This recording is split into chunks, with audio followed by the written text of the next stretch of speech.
It should come as no surprise that there are many stories coming out now about the clandestine blackmail operations of Israel, whether by Netanyahu or anybody else.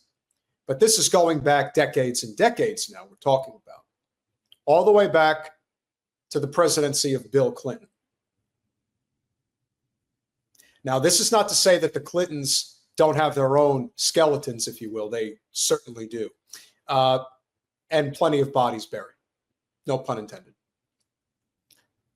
But there is a story that came out on Breaking Points via friend of the show, Ryan Grimm, that maybe you guys are aware of and maybe you're not.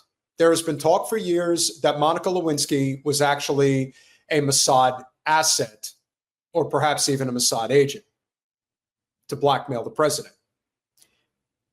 I don't really know where I stand on that. Asset, certainly possible. But here's what Ryan was able to uncover. And I think this information is very important. A trip down memory lane. This is crazy. The 1990s, Benjamin Netanyahu, Bill Clinton, and Monica Lewinsky. Stick around for this one.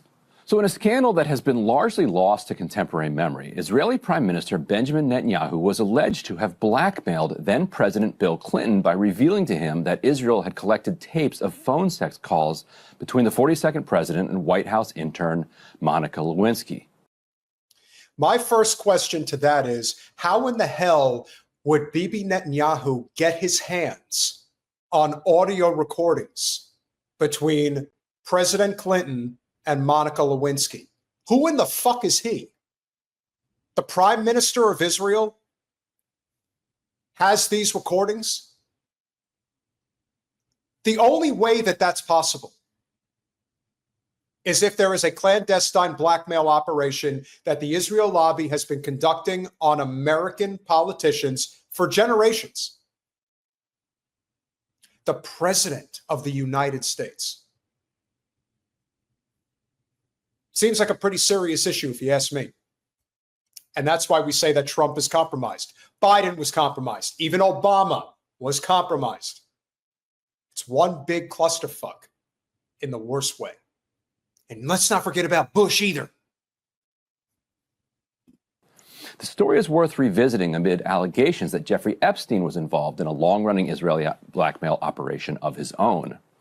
So Clinton met with Netanyahu in the Oval Office in February 1997.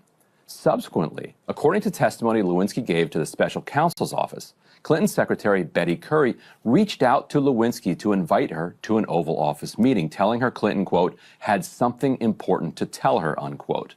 It would turn out to be their final sexual encounter, but Clinton also used the opportunity to tell her that a, quote, foreign embassy had tapped his phone and recorded their conversation, Lewinsky said. I did say that to her, and I guess she kept it a secret for a little while. How in the hell was Israel able to tap his phone? Who gave him who gave them access to do that? It certainly wasn't Clinton. See how deep the rabbit hole goes on Israel, ladies and gentlemen? Pretty fucking deep. And it's been this way for a very long time. Clinton did not specify which embassy, though the meeting with Lewinsky came the month after his meeting with Netanyahu. The special prosecutor's report was far more concerned with Lewinsky's claim of the sexual encounter that day because it contradicted Clinton's claim that they had had only one encounter that year than they were with the fact that a foreign government was spying on the president and letting him know about it. The prosecutor was also interested in Clinton's response, namely that he proposed cover stories. These are cover stories that the two could employ if they were confronted with the tapes. Clinton suggested the pair say they knew they were under surveillance and the phone sex was a, quote, put on for whoever was listening. That's an awfully flimsy idea, but look, he was guilty. The man did not have much to work with. Now in April, Netanyahu and Clinton met again for a, quote, private visit.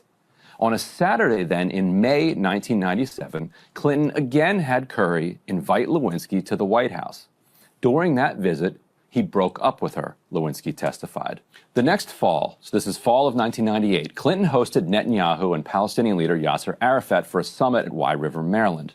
Toward the end of the summit, at 7 a.m., after a long night of final negotiations and handshakes, Netanyahu approached Clinton privately to demand the release of convicted Israeli spy Jonathan Pollard. Okay.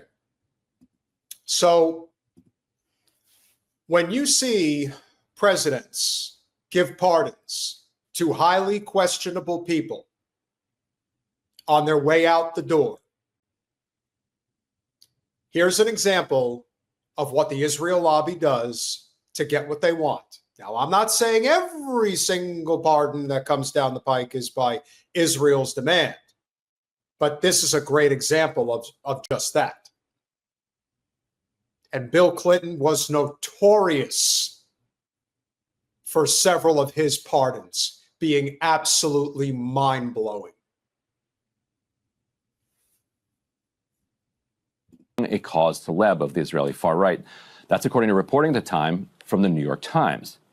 Now, Netanyahu brought up the sex tapes in the context of the Pollard demand, according to subsequent reporting by Washington Examiner editor Daniel Harper in his book, Clinton, Inc., The Audacious Rebuilding of a Political Machine. He writes, quote, not wanting to directly threaten the powerful American president, a crucial Israeli ally, Clinton was told that the Israeli government had thrown the tapes away, but the very mention of them was enough to constitute a form of blackmail. Read that again, guys. Not wanting to directly threaten the powerful American president, a crucial Israeli ally, Clinton was told that the Israeli government had thrown the tapes away, but the very mention of them is enough to constitute blackmail, and that is correct. It'd be a shame if those tapes mysteriously reappeared out of nowhere and we were to play them for the American public. It'd be a shame if those freak-off parties that you have on Star Island in Miami were to come to light, Mr. Diddy. It'd be a shame, Hillary Clinton, if the truth about what really happened in Libya came to light. Now, wouldn't that? It'd be a shame, Mr. President, the Donald, if it were to come to light what you and Epstein had been doing for many years. This is how it's done. Until it isn't. And so that, in many ways, is just one little example of how this operation works. And this is just one person. Much like Bernie Madoff, as I pointed out, you think he's the only person committing fraud? This is why everybody talks about all of the politicians in the federal government that commit insider trading. It's not one person. It's an infestation of our elected officials that break the law. One nation under blackmail, as Whitney Webb so eloquently puts it. Ally, Clinton was told that the Israeli government had thrown the tapes away, but the very mention of them was enough to constitute a form of blackmail, Halpern reported. The talks almost broke down as CIA Chief George Tenet told Clinton he would resign on the spot if Clinton agreed to the terms. So instead, Clinton agreed to, quote, review Pollard's case. He did not release him. Pollard was eventually freed in 2015 under the Obama administration. Now, on the last day of his first term, Trump pardoned Pollard's handler. Back in Israel, Pollard is now an outspoken supporter of extremist National Security Minister Ben-Gvir. Because of course he looks like that. Move Gaza's Arabs to Ireland. You wouldn't fuck with the Irish under any circumstances, you fat balloon. Former U.S. Jewish spy Pollard. Who is this guy spying for? And who the hell would give him any information? Looks like Randy Fine's long-lost cousin. Itamar Ben-Gvir, and has called for the full ethnic cleansing of Gaza. I don't know, Emily, what do you think? What did Netanyahu tell Bill Clinton? I'm so curious. Is there another foreign embassy that this could be? Excellent. And thank you for DropSite for providing the clip. Couldn't have said it better. I mean, what else is there to say? It is painfully obvious what's going on here. And we have to recognize that all of these operations are to the detriment of our country's ability to answer to the will of the people. Now, I am not here to tell you that Israel is the end-all be-all for everything that's wrong with this country. And as Jen has pointed out many times before, we are Israel and vice versa. But there is no question that the power of this lobby is real, and they will go to great lengths, so much so that they basically get the leaders of the free world in line. So when they say that you're not really in charge, they mean that. And as much as people, especially people who identify as MAGA, have tried to create this idea in their mind that somehow Trump really is in control, he isn't. You don't take $100 million from Miriam Adelson and then claim to be in control. You're just not.